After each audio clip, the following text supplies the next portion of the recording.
Hello busy people, ఈ రోజు నేను మీ ముందుకి ఒక మంచి రెసిపీతో అయితే వచ్చాను. అదేంటో కాదు, చికెన్ బోర్తా. ఇన్స్టాలో చూసినా యూట్యూబ్లో చూసినా ట్రెండీ రెసిపీ అంటే ఇది ఎక్కడ చూసినా అదే వస్తుంది. అందరూ ట్రై చేస్తారు, ఇంకా నేనే లేట్ ఈరోజు ట్రై చేశాను.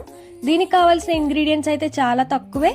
కావాల్సినవి ఎల్లుల్లిపాయలు, సన్నగా తరుముకున్న ఉల్లిపాయలు, ఒక 2 పచ్చిమిర్చి, ఎండుమిర్చి ఉంటే సరిపోద్ది. దీనికి మనం బాగా రోస్ట్ చేసుకొని సెపరేట్గా తీసి ఒక ప్లేట్లో పెట్టేసుకోవాలి. చికెన్ కూడా ఫస్ట్లో నేను చూపించినట్టు చిన్న చిన్న పీసెస్ కింద తీసుకోవాలి.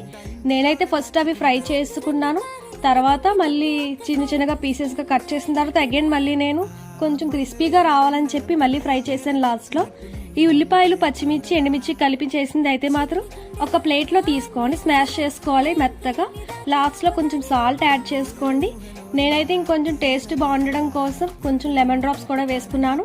ఇప్పుడు ఈ చికెన్ని బాగా ఫ్రై చేసుకున్న పీసెస్ని, ఈ ఉల్లిపాయల్ని అన్నీ కలిపి పైన కొద్దిగా పచ్చి ఉల్లిపాయలు కూడా వేసుకోండి.